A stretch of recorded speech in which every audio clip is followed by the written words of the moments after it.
Thanks for joining us on episode 1521 of the Inspired Stewardship Podcast.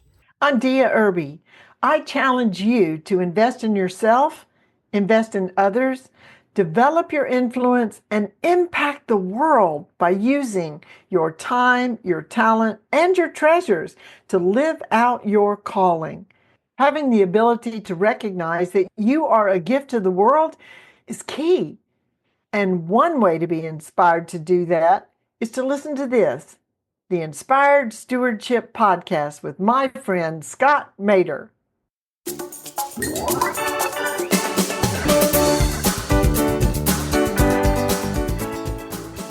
It's all well and good if we're building community for other people and wanting every other people to belong, but it starts with knowing that you belong to yourself. You have to. Welcome and thank you for joining us on the Inspired Stewardship Podcast. If you truly desire to become the person who God wants you to be, then you must learn to use your time, your talent, and your treasures for your true calling. In the Inspired Stewardship Podcast, you will learn to invest in yourself, invest in others, and develop your influence so that you can impact the world.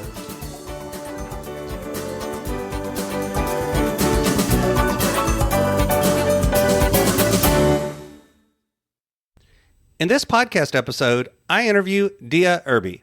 I asked Dia about how she focuses on community and belonging because of her own life and journey.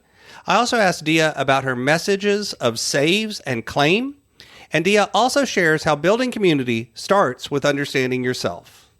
I have a great book that's been out for a while now called Inspired Living. Assemble the puzzle of your calling by mastering your time, your talent, and your treasures. You can find out more about that book over at inspiredlivingbook.com. It'll take you to a page where there's information and you can sign up to get some mailings about it as well as purchase a copy there. I'd love to see you get a copy and share with me how it impacted your world.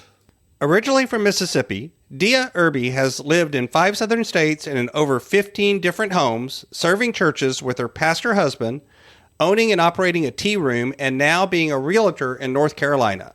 The common thread throughout her life is building real community wherever she has lived, in the home with 8 children, in their churches, and in her businesses. She knows the value of belonging and understands people need to be claimed or chosen, loved, acknowledged, invested in, and made for greatness. Dia is a published author and TEDx speaker. She's a connector, a communicator, and a cultivator. And she's on a mission to help leaders know how to claim their people. Welcome to the show, Dia. Thank you so much, Scott. I'm so privileged to be here. I'm excited about our time together. Thank you. Thank you for coming on. So I talked a little bit about some of the moves you've done, the places you've lived, and the work you've done both as a pastor and then also in the business world and doing all of these different things. But I always think that intros and bios never show the whole story. Let's back up a little bit and talk a little bit about what was your journey? What brought you to this point where this is what you do? This is the message you're putting out in the world. You are exactly right. I'm moving 15 times. You have to find a community wherever you are and find a sense of belonging. And the very first move we had, I grew up in this small Mississippi town where everybody knew everybody. It was cheers. Everybody knows your name. Only it's everybody knows your business in a small town. Well, because see, it's good that you feel known and you have an anchor. It's bad because if you get out of line, somebody's going to call your Aunt Pat, who will call your mother, and then you're in trouble. But it did keep you honest. But from that, I moved away to college, which was an hour away, got married. We moved another 30 minutes away, all of this in Mississippi. And then after we graduated from seminary, we moved 13 hours away from anything or anybody I knew. And in Florida, when you say, hey, nice to meet you, I'm Dia Irby, they didn't say, oh, I remember your grandfather riding the horse through they would say, and? Nobody would say, how's your mama, Nia? How is your mother and them? Nobody. So it was like, whoa, This is how people feel if they don't belong. That pain of isolation. I, at that point, really began searching for what is it that helps you belong and how do you find belonging. And also, as we traveled around, my husband pastoring churches, his sort of focus was on either starting a church, because when that church had 7 whole people in it, so we were supposed to create a community, or going to a church. One church had 17 people. We were supposed to grow it in a really small community. I know the value of belonging and building community. And I took that. I feel like one of my gifts is hospitality, to help people feel welcome, to be attentive to where they are in their life and their needs. And that's part of it. But all of this, then the great resignation happened in the business world. Why were people leaving? If they were loyal to the company, if they felt like they belonged to the company, then why are they deserting it? Why are people just showing up being quiet quitters, barely doing their job, and then disappearing? Or working from home and not being a part of a community? That is every part of my life, including raising 8 children. There was a community in the home. But bottom line is, if you're going to help build a community and help other people belong, you have to belong to yourself. Mm-hmm. And one of your focuses is investing in yourself. And I know some of the listeners are concerned about what kind of life balance they have. You have to belong to yourself. That's understanding what your purpose is. And that sometimes that takes just some away time or morning time to just ponder. Just give yourself time to think, what am I about? Because every person on this earth has a purpose. They're gift wrapped for the world with what they can bring to the table. And you need to find out what that is, because the world is waiting and needing you to be that person. And I don't, did I answer your question? Mm-hmm. On you, when you talked about focusing on community personally, why was that so important to you? I didn't want other people to feel the pain of not belonging that I had felt.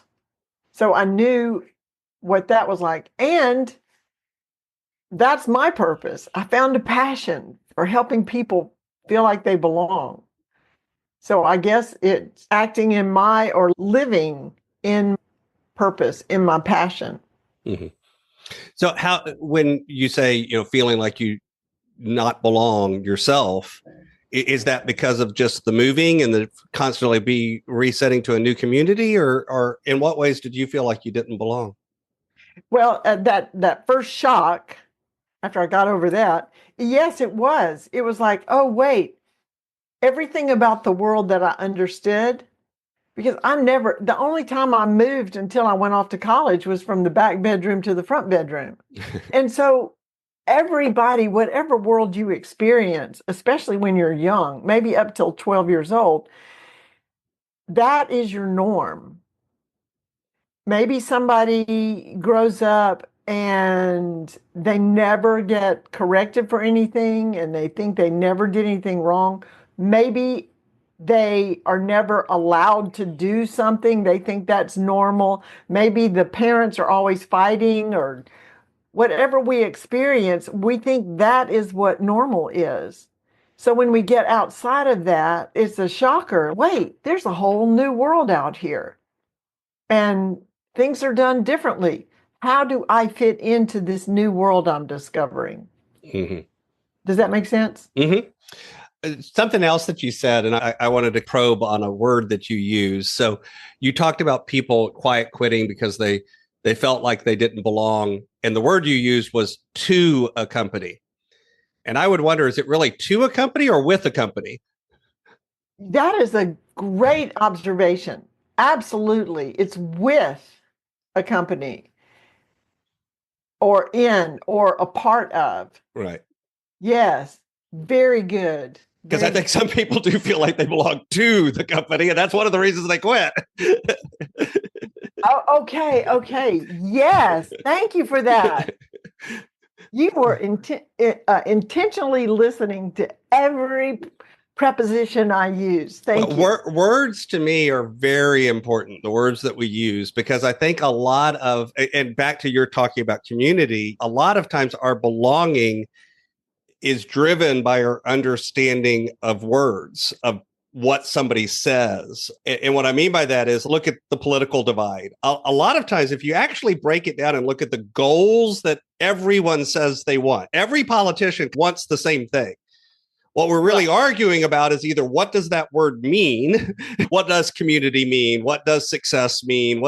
Or we're arguing about how do we get there? The path towards that thing a lot of times. Which is interesting. Okay, I, as the belonging expert, have created what I consider uh, 5 belonging languages. How people feel like they belong. What is it that makes somebody belong? And I believe there are 5 different languages or ways that people, and if you understand your category or your language, and you can understand other people, what makes them feel like they belong, then it saves your community. That's a clue. SAVES, saves your community. And the first one is speech, just like we were talking about, the exact words people use. And you picked up on that. And I believe that you may feel like words, speech, that is one of your belonging languages. Mm-hmm. The A is actions. Like some people like a hug. You don't feel like, you're standing around, you need somebody to shake your hand or pat you on the back or bring you hot chicken noodle soup when you're sick, whatever, actions. The V is vibes. How people, you can walk into a room and you can feel the energy. Mm-hmm. What are That's the my wife. vibes of the room? Does it have vitality? And you either connect and feel like, hey, these are my people, or they're not. The E is environment, which is more like feng shui. Mm-hmm. Is it Do you, comfortable? Does the space yes, feel safe? Those sorts of things. Yeah. that kind of thing. And then the last S is standards. Especially if you're looking for a church or something, do you agree? Or a company, what are their values? What's their mission statement? And you can, maybe everybody's dull as a doorknob and there's no vitality, but their standards are what you agree with and you belong there. So SAVES, your belonging languages that saves your community. And see, for me, I would say I'm probably speech and standards, and my wife is more vibes and environment. Okay, yeah. Yeah. So if you understand that and you want to help people feel like they belong, then being aware of that, like just talking to your wife and making sure you have the right agreement is not maybe going to make her feel connected Mm-hmm. as much. And it also means like when we're seeking places that we can be in community together, we're looking for something that ticks more boxes than just 2. There's at least 4 boxes there that we need to look for. So for instance, we just recently one of them. Yeah. Well, and we just recently relocated and we've been looking for a new church. And that is, again, that's not the framework we use, but it is in terms of, again, I would have used different words, same idea. So it doesn't matter that we were looking for things that she could feel safe and she could feel that energy that she wanted to feel. But I still, like, I wanted to go sit down and speak to the pastor and what are y'all actually, what is your mission? What are you doing? What are y'all's values? I wanted to know that. She's like, I'm good. I feel it, and I'm like, no, I need to talk to him. Perfect example. So for anyone that's building a business or wanting to make the community stronger, that wants understanding this saves your community. Understand how you feel like everybody, if you're having a staff meeting, And if vibes is your thing and all you focus on is raw, make everybody happy, let's Right. throw You're leaving confetti, some people out, probably. you totally are. Mhm. So that's why. And so question, do you feel like I've covered all the categories? You said you would have used different words, same concepts, but is there a language I might be overlooking? No, I don't. It's not that. It's just I might have used different. I probably wouldn't have been Because so you're a clever. words I person. probably wouldn't have been so clever and come up with SAVES as an acronym for one thing. But most of my acronyms are things like blah blah. It doesn't make any sense. I have a really hard time coming up with clever words that make up the acronyms, but that's okay. It's the concept. And again, people have heard before because I talk about DISC as a personality communication framework, and I talk a lot about. We focus so much on the golden rule, which is do unto others or treat others the way you want to be treated. Do unto others as you want to be done unto. And I'm like, I actually think the golden rule isn't the rule. I call it the platinum rule, which is do unto others the way they want to be done unto. Excellent. Very excellent. So you don't say do unto others before they do unto you? No, I don't say that one. That's the other rule. And unfortunately, there's way too many people that seem to believe that one. So I think there's enough. I think there's enough of that in the world. I try not to do that one. But to do unto others the way they want to be done unto, you actually have to understand others, and you have to seek to understand others. Where the other way, the only thing you have to understand is yourself. And Good point. like you, I'm more focused on do we understand others is a big part of it. The definition of a sweater. Okay, no. It's what a little boy wears when his mother's cold. Yeah, that's true. Yeah, that's accurate. I have worn those for that reason. So the mother needs to do unto others as they would have it done. Pick out don't make him wear a sweater if he's not. Well, having a son who loves cold weather and a mother and father who do not, we got to the point where it's like flip-flops and shorts. It's 42 degrees. Really, son? Is that what you're going to? Okay, fine. I had one of those sons too. Yes. You're happy and comfortable. So let's switch gears a little bit. You mentioned pastoring, your husband pastoring churches and you being involved in church start and church plants. How do you think your faith journey and your faith system has affected this journey that you've been on about community and belonging and these sorts of areas? It's how I'm still here. I couldn't have made this journey without my faith. There's so many times where it was only faith that took me through. Talking about a move, there was one point where we were leaving one church and we built it up, built the school up. It had a gym, all this. And my husband's not a maintenance. He's he's a pioneer, get it started. And once it's there, let somebody else take over.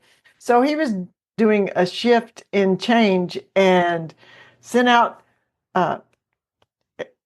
change of address cards to everybody. And we're moving to the coast of Mississippi for my husband to be the athletic director at a military boarding school. Okay, that's a switch. But hey, that's what we were going to do. I'm staying at home while he's already started the job, homeschooling 4 kids and selling the house. And then he comes home with the moving van to load it up and move. And he goes, oh, by the way, on the way home, I stopped at my old alma mater and they need a tennis coach, basketball coach, and a Bible teacher in the public school. So we're moving there. Okay, we're moving. And then if I hadn't had faith, he wouldn't be around anymore. Have you ever fought enough to think about divorce? Divorce? No. Murder? Yeah, not divorce. Exactly what my aunt has said, and I took that up. Yes. But see, if you're trusting God that he knows what he's doing, and you just have to say, God is bigger, all kinds of things happen. And you just say, God is bigger. And that is, so then again, we went to a new place, even though it was back to the state we both swore we would never return to. Of course, that's where we went. And now I have the whole thing about I want to belong somewhere. I want to be able to contribute to a community, which I got an easy pass. You come in, you're the pastor, you're the first lady, the pastor's wife. So people say, "Hey, can you teach a Bible study? Hey, will you do this? Hey, Mm-hmm. do that." And you can contribute. You don't even have to find a way to contribute. We moved to this place and I got to start all over again with a new identity. I'm nobody, and nobody wants to hear from me. Nobody wants my contributions. If I hadn't had my relationship with God to hold me through, my faith kept me alive. Mm-hmm. So every change, every step, especially the Psalms, finding the Psalms and reading through the Psalms, that the verse that talks about God collects our tears in his bottle. How comforting is that he sees you.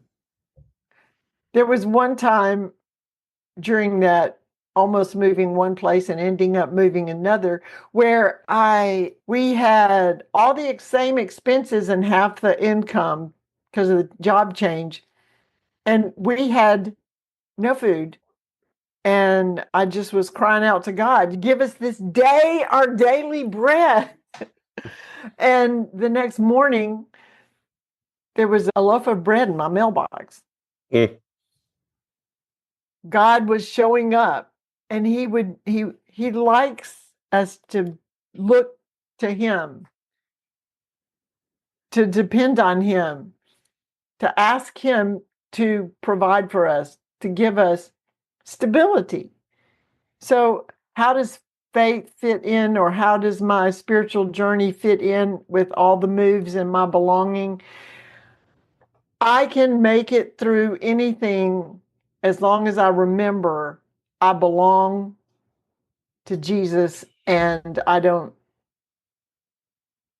which helps, and he accepts me, so I can belong to myself, and then I'm free to serve other people.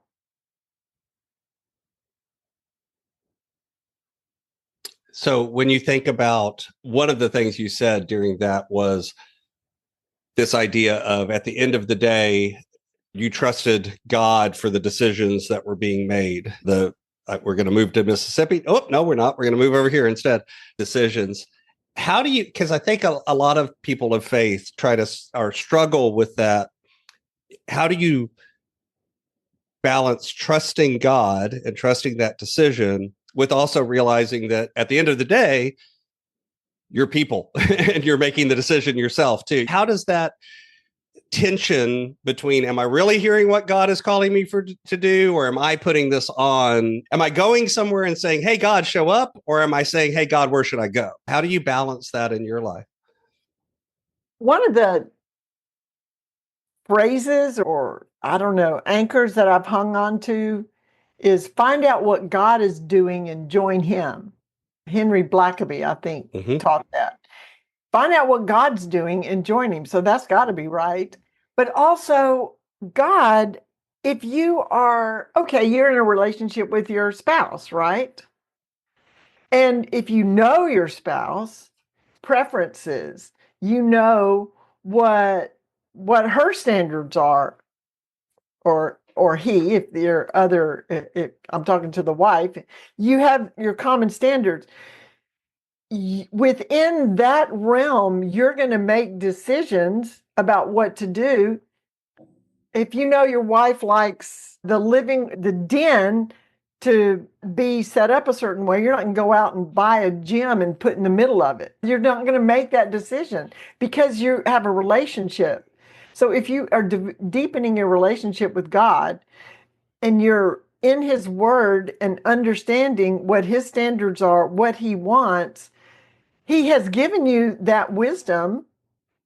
And also, lean not on my own understanding, in all my ways I'm going to acknowledge you and you're going to show me the right path. And we can't make a mistake because he'll close doors, or that's what he meant us to do anyway. And it works. Maybe we go off the path and have a lesson that we learn. And then he gets us back on the path. I think sometimes the enemy wants us to be afraid, and we can be confident that God is going to lead us, because if our heart is attuned to him, his heart will be on our heart and we'll want to do what he is guiding us to do. Did that make sense? Yeah. And I think you'd mentioned earlier, God is bigger. And that's where I think sometimes folks struggle is I see a lot of times where folks are almost like, I have to do this to take care of what God wants. And it's like, wait, no, really, God, if God wants that, God's going to make it happen anyway. In other words, we try to put our own will on the situation in a way that can cause, again, fracturing of community, breakdown of communication, these sorts of things, as opposed to looking for ways to come together and find ways to really find what is God calling for us to do in this situation? What is the proper response? Here's something that I learned during that move to being just the coach's wife and nobody and whatever. I really did hit rock bottom, just emotionally, physically. It was bad, and crying out to God.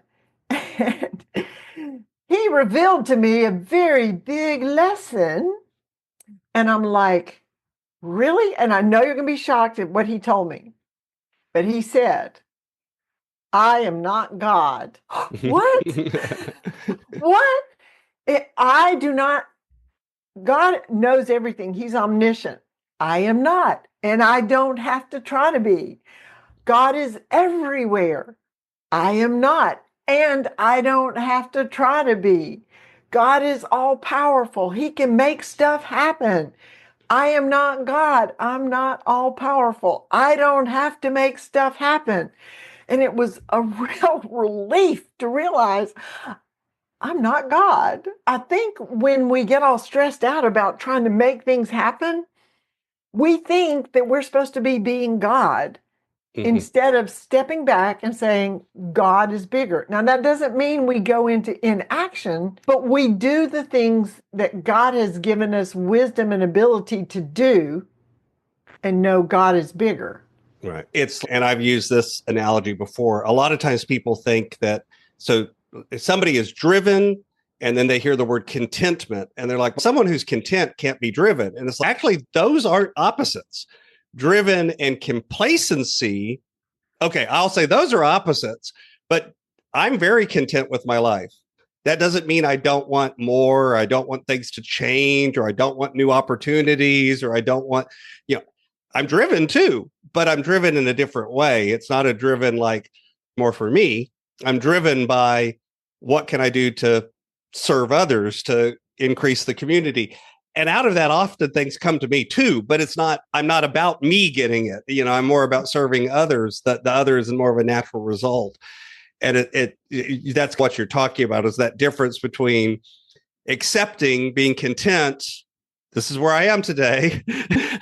And I may not even like it that much, but it is where I am today. And I have to find joy in that too. Again, Peter, I found joy when I had everything. I found joy when I had nothing, because I had joy in the gospel of Christ, that. And he wrote that while he was in prison, by the way. Consider the context. Also, another way that we just need to remember God is bigger. When our children got old enough to begin their adulting, or even before that, they've lived on 6 continents. Okay. Wow. So when not Antarctica, I take it. Yeah. When our youngest was 9, she came up to me and said, she's 8 years younger than the one next to her. She said, I don't want to move to Antarctica. And I said, who said you have to move to Antarctica? He said, all the other continents are taken. But Smart kid. I, I had to say, God's calling them on the other side of the world, and they're safer in the will of God on the other side of the world than next to me out of the will of God. Mhm. So you have to go back to God is bigger. God is bigger. And that's helped me through a lot. Yeah. So when you think about, let's take this to the business world for a minute. I know you also talk about another acronym, and again, you're clever. You come up with all the acronyms. I don't. Called the CLAIM model. Would you mind breaking that down for folks and Oh, talk a little bit about that one? I love talking about claim. And this, how to, it's like, how can I succinctly communicate how to create belonging and community? And sitting in church during worship, and this came to me. They don't want to just be a part of something. They want to be claimed, like yes, I'm bringing you into us. And the letters each stand for part of that. The C stands for chosen. Who doesn't remember being in PE way back in elementary school when the team captain got to choose people on the team? And I don't know where you were. Maybe you were the team captain, but no. I was usually the last one chosen. Yes, and how did that make you feel? But if you ever got chosen as the team captain, that feels so good. We never give that away, that need to feel wanted and chosen. So for a company, when you're hiring and onboarding, to help people know that you're choosing them to join. And how can you create that atmosphere where, going back to the languages, you make sure they understand your standards so they know what they're joining. So you choose your people. And the L is for love, and that's more like a safe environment. You're a leader that is approachable. People aren't afraid of you. You are leading, but there's strength in that leading that is authentic and approachable. Someone can say, hey, boss, I've got a suggestion about how to do this better. And you're like, oh, we're not going to do that. I've always done it this way. And love. They're not going to show up at work and have a pack your bags note on their desk. The A is for acknowledgement. From that first step that a toddler takes and the crowd around them applauds, we have learned the value of, we want to be acknowledged. And as you're building your company culture, what have you intentionally put in there that acknowledges people, maybe not for reaching the next level, but even just for efforts, or acknowledging that they're there? Do you stop and just say hello to the people on your team and look them in the eye? People don't look people in the eye anymore. Look them in the eye, use their name that acknowledges that you recognize their existence, and listen, give them time. The I is investing in. How do you invest in your people? Do you provide them with the training they need to do the best job, with the equipment they need, with finances they might need to spend on things? And again, the most economical but valuable item you can invest in people is time. Do a walkabout if you have a big company, a walkabout, and just stop by the desk. Hey, how'd your daughter's soccer game go? There. And the M is for, I have two phrases in a word. The M is, people want to know they matter. And in your company, do they feel like what they're doing, what they're contributing makes a difference? So the M is for, people want to know they're going to make a difference. They're made for greatness. Every person is gift wrapped for the world. And what is the gift that they're bringing? Because the world is waiting. They're this puzzle piece in a jigsaw puzzle, and they're the only ones that can fit in that hole. And the picture isn't complete unless they're there. You can try to go in somebody else's space, but it's not going to make the picture complete.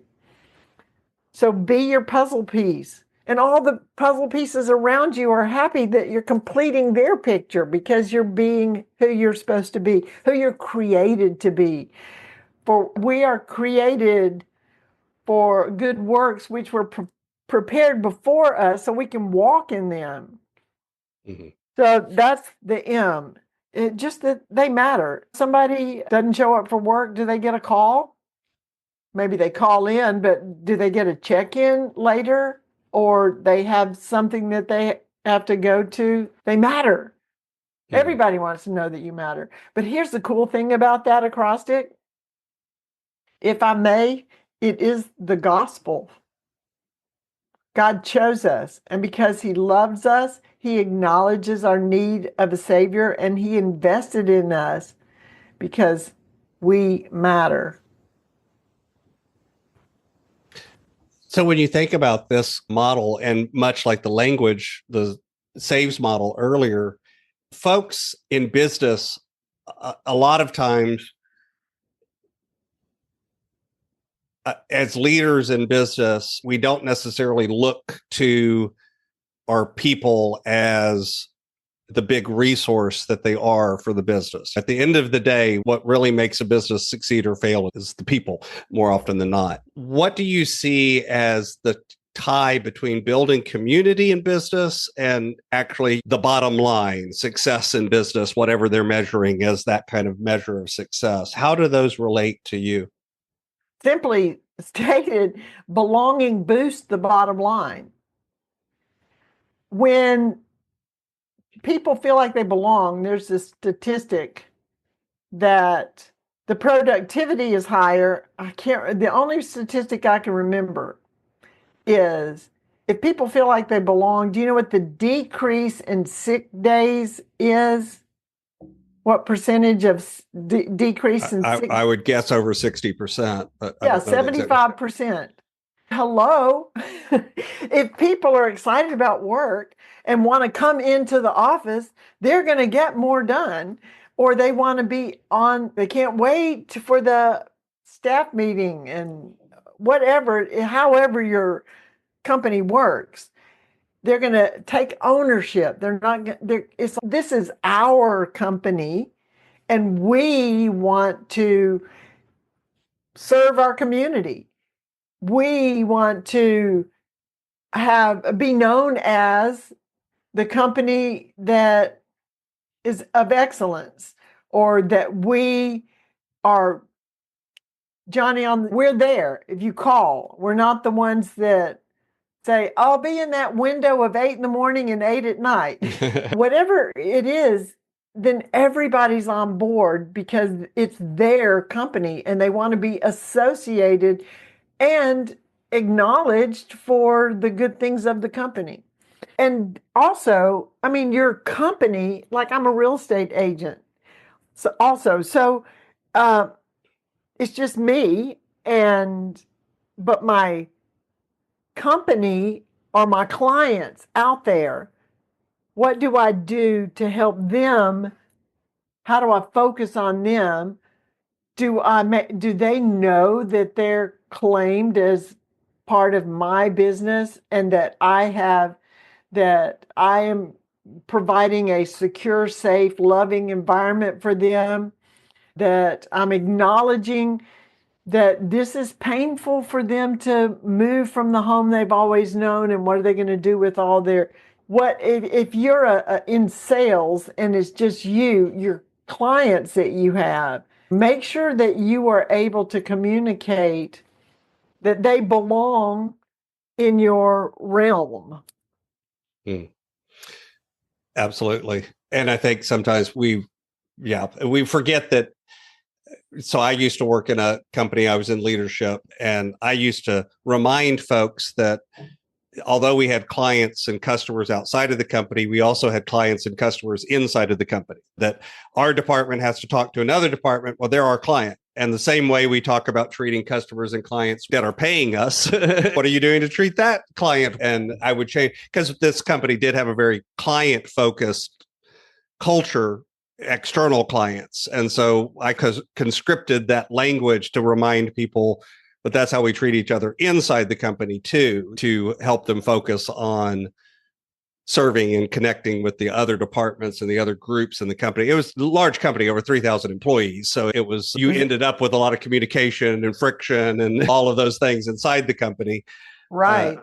And that was the way I conscripted it. Was almost as big as my hometown I grew up in. Yeah, exactly. Mine too. I grew up in a town of 6,000. That's why I knew they know your business in the small town. Absolutely. Absolutely. So I've got a few questions that I like to ask all of my guests, but before I go there, is there anything else about the work that you do around community that you'd like to share with the listener?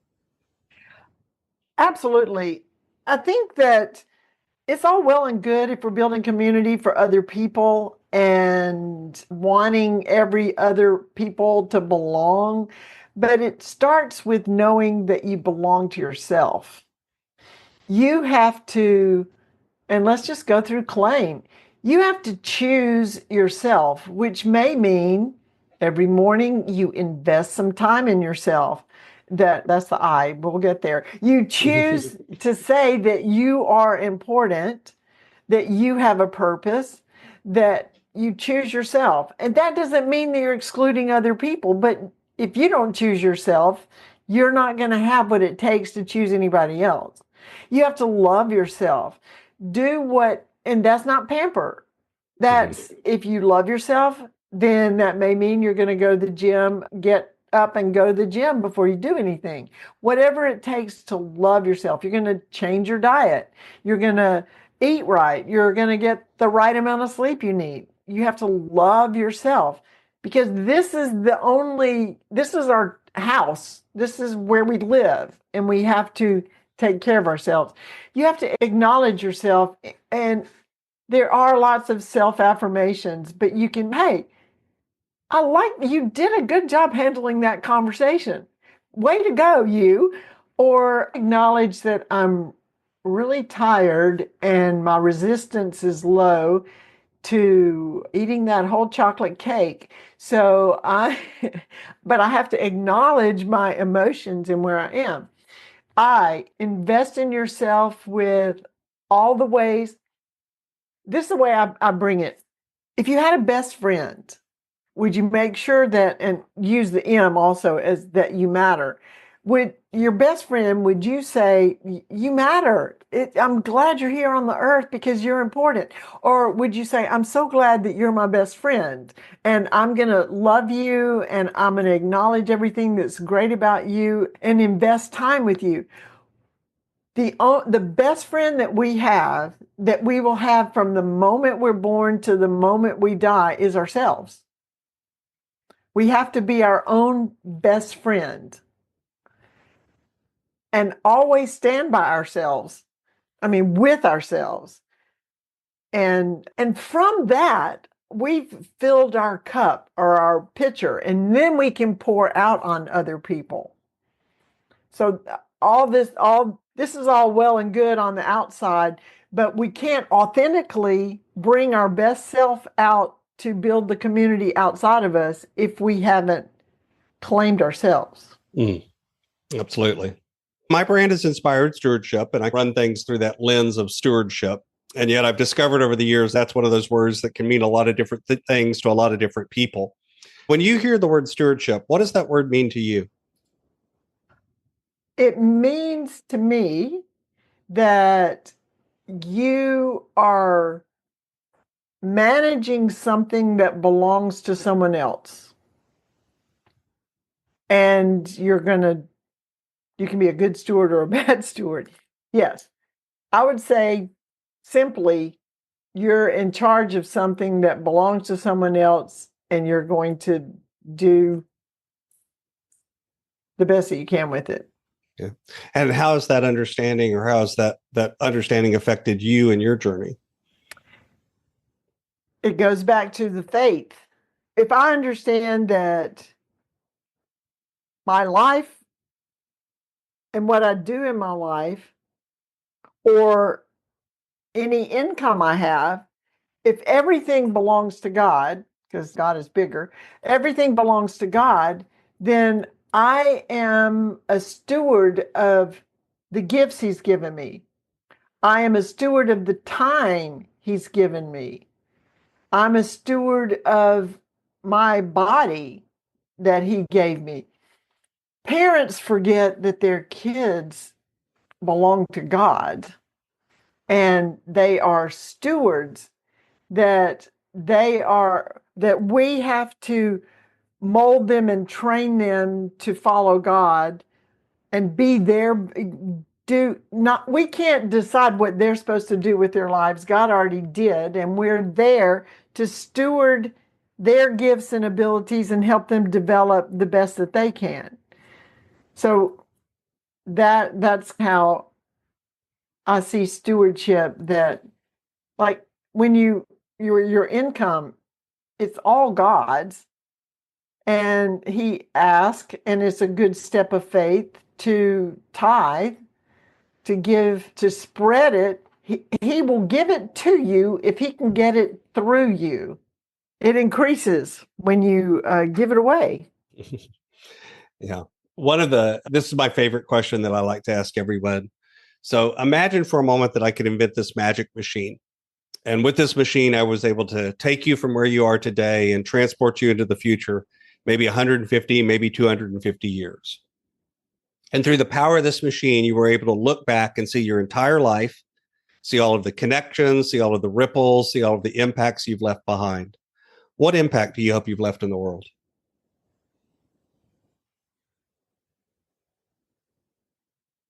That is a powerful question. I hope that the impact would be a life of faith. And I have had almost a sneak peek of that, if I may. My husband and I just celebrated our 50th wedding anniversary. Woohoo! And we did manage to collect all 8 of our children and 6 of their spouses and 20 grandchildren. And when we first got married, I wanted to do the unity candle deal. The 2 candles become one, and then you blow out and you have a long story. We couldn't do that. So for this, I wanted to do a candle ceremony. But what was so cool was we lit the unity candle when we renewed our vows. And each of our 8 children came up one at a time and lit a candle from our lit candle. And they stood up at the front, and you have all of those 8 children. So we have shared our legacy with them. Then they went out and lit the candles of each person in their family. So we had the fire department on. No, I'm just kidding. They were on. And other than burning the place down, it was a beautiful ceremony. But that visual of, if you are faithful to remember God is bigger and do what he's called you to do and have that relationship with him, it will spread. So we have, and like I said, my husband would always say, may the pebble of your life thrown into the ocean of the world make ripples on every shore. And that's what's happening. Our kids are all over the world leading people. Our youngest is moving to North Macedonia. God is bigger. And so I had the privilege of seeing the impact of being authentically walking in faith who God created you to be, and God will take care of the rest. So what's on the roadmap? What's coming next as you continue on your journey? Doing more training and speaking. I would love to share this message with people, either to help them individually claim themselves or understand the belonging languages, to understand themselves better, or to help their community better, or to come into a company and just refocus and tighten up. How can you create a company culture where people feel like they belong? So you can find out more about Dia Irby over at her website. It's diairby.com, and that's spelled DeaIrby. I'll have a link to that, of course, over in the show notes as well. Dia, is there anything else you'd like to share with the listener? Stay true to yourself and always remember you belong. I did want to mention, I think you can find it on the website, if not on Amazon. I have a journal that you can work through, personal journal for claiming yourself. If you want to start there, I've got that on Amazon. It's a journal for claiming yourself, learning to love yourself. Just put my name in, you'll find it. All right. I'll find it and put a link to that over in the show notes as well, just in case folks can find that over on Amazon or on your website as well. Awesome. Thanks, Scott. And it's been such a pleasure. And I do hope you know, listeners out there, that you matter and you are made for greatness. Awesome. Thank you.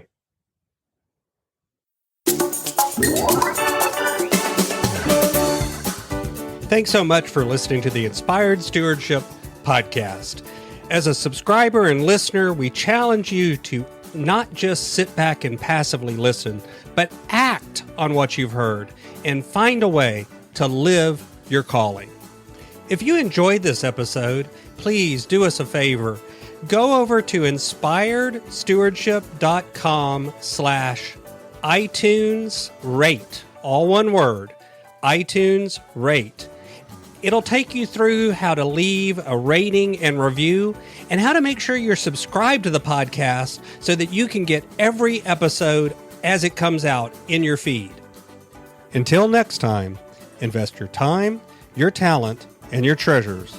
Develop your influence and impact the world.